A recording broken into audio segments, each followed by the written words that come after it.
Hi, welcome. My name is Dale McCluskey, and on this video I'd like to take a few minutes to discuss the distinction between corrective and relational influence as it relates to impacting a dog's overall decision-making process. And the video I have up here is the food aggression video that I have on my YouTube channel. And I'm going to play some of this video, but I just want to point out a few key themes here as it relates to the relational model that I use, and to help people understand exactly the reasons why I'm doing what I'm doing. Because at least from appearances, when you look at how I'm applying method to the leash, it will appear as though the dog is just, from looking at it, why, the question is, why is Dale correcting the dog when the dog isn't doing anything wrong? And this is where you need to step back and start to look at the relational connection part of this. So I'll play some of this here just so we can. So here you see me flexing the leash. Now the other issue too in this video, you'll hear some barking and whining in the background. Just so you know, it's not coming from Holly, the dog that I'm handling. It's coming from her brother Gunner, who is just out of camera view, and who is also in need of relational change. So, but the reaction you're going to get from any dog that again is in need of relational change, once it becomes a intervention where the dog owner, or say with myself, is I'm stepping on the scene here to bring influence over the dog, you will get physical reaction to that. So here, there's a level of Holly not liking this, but again, with how the methodology is designed, and this is where we get into this whole thing about relational influence. It's designed to be as least stressful as possible on both the owner and dog. But at the same time, keeping this in mind that influence is needed to create relational change. And this is the, if you go into my videos, I discuss the issue of a physical response and relational disconnect that can happen when the central pivoting point off a system is about learning-based ideology, and trainers aren't connecting the relational dots to beyond just the appearance of things. So that's why it's necessary that the formula, basically the basic formula I follow, is designed to make sure that role change is going to happen. So just play a little bit of this so you can see. But you'll see me moving the leash here as I'm talking, and what I'm doing is this is the whole thing, the difference between corrective and relational influence. I'm going to mention this and just kind of highlight this point. I'm going to bring up the model here. Now this model, I'm contrasting the models. This model is actually from my book called Mind and Body Kinetics, and I would really encourage you to check it out. It is, just a second here, I'll get this off of here.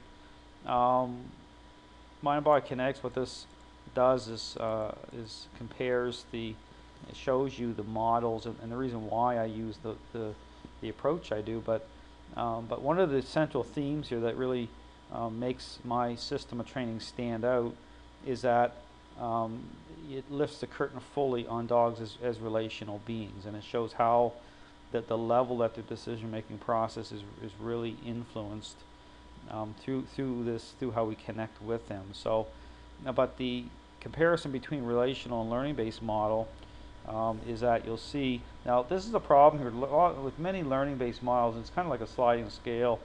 Those that really take away or don't use any sort of corrective influence, that really are anti-physical force ideologies, put dogs and owners at higher risk of failure.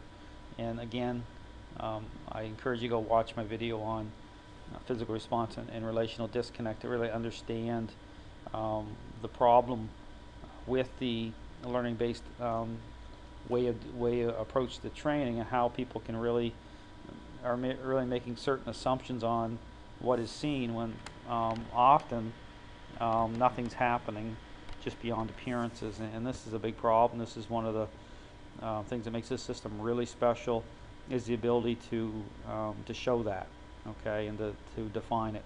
And so again, the difference here, when you look at, again, this highlights this model sees training, approaches training at the level of an intervention, because that's what training really is. I show that clearly. It's an intervention at the relational level. What I'm using here, and again, you'll go back to my video in a second, I am proactive in bringing influence over the mind. It means I'm not waiting for a build-up.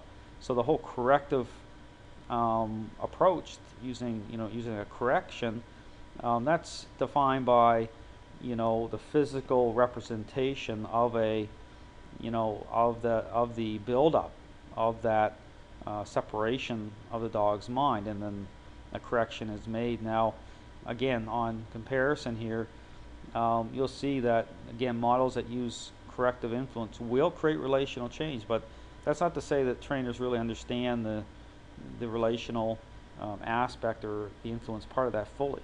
Okay, they though will be able to tell you that there is a disconnect problem, that there can be a physical response and relational disconnect issue there, because I see it, they see it, and but this system defines it. And so, going by the whole thing here with why I'm using what I define as relational influence, so it's more proactive. I'm doing it based on this training being a intervention, and based on the level of that the owner is being objectified. Okay, so as the mind begins to separate, okay, I'm bringing influence. I'm interrupting that state. I'm bringing influence over the mind. Okay, and you'll see it play out here as I'm doing it. Okay, so now every time I do it, you'll see the head turn slightly in. Okay, that's what I define as a follower moment. Okay, you'll see the head turn in, and so what happens is it's like a line coming through the owner. So it's like it's grabbing the mind and pulling it, filtering it through. So, but again, I'm not waiting for a build-up, and using a correction is how people would call it, correction, for something that a physical representation of that build-up. But again, many trainers aren't focused on dogs at that at that relational level. They're not looking at being objectified and separation of mind. I am. So the whole building block theme of this, okay, is these follower moments. They build on top of each other, they accumulate, and they eventually impact the overall decision making process of dogs. But again, by stepping back away from this and getting a three-dimensional view at the intervention level to see exactly how much power the dog's holding through this relational misalignment, okay, that will dictate the level at which these moments are happening. Okay, so, but again, because it's relational influence, what this does is it makes it so the dog is going to accept these moments. If you wait until a build-up and then you start putting influence over the mind, bad things can happen. Okay, you can trigger aggression. Here, what I'm doing is I'm not waiting. Okay, I'm just as it's separating. Okay, this is where you have to be tuned into dogs at a relational level to know when to do this. Okay, this is where a glance or a look just isn't a look. Okay, because again, understand, I've taken a snapshot. I know where I'm standing relationally. I know where I need to go. Okay, that's a difference. I'm already looking ahead 2-3 weeks. And so this is an intervention. This isn't something that lasts forever. And here in this exercise, I'm actually doing a food dish exercise. So that's become an association that's been created. So the build-ups are going to be faster and quicker. And so I'm going to put influence over the mind, but as I approach. Okay, so again, I'm doing it. But it's the same thing too. When you're doing this, you'll see the ears are back. The dog isn't going to like it, but as these build, as the momentum builds, as the moments accumulate and build on top of each other, you'll see the dog's ears will start to come up. It's just kind of like a flower that just slowly starts to open up. Okay, and this how it's done. It's not meant to. It doesn't break the spirit or drive of the dog. That's a question I get a lot. You know, does this break the spirit or drive of the dog? Well, the answer is no, it doesn't. This is relational. This is nature-based. Okay, this is about strength and weakness. This is a part of meeting a dog's needs, and the dog knows that you're there in their best interest, even though you're in competition. Okay, you're not the big bad mean, you know, guy, even though that's what a lot of people that are sold out to this learning-based ideology, I mean, they're pushing these, you know, the marketing dominance that way. That's not what it is. Okay, it's, you know, it's how it's done. It follows nature's path. So anyway, I just want to talk for a few minutes to show you one of the real big differences if you want to understand or know what makes this model of training very, very special and unique. One of the things that define it that way is relational influence, and using the script that I designed, this follower script. Okay, these interplays. It's more effective. Okay, it's less challenging for the dog, and it works, you know, even for dogs that are holding a tremendous amount of power. I mean, there's hope there because how this is done is fully tuned into to dogs at the relational level. So I just encourage you to check out my website, and if you have any questions, feel free to call me anytime. I'll be more than happy to answer.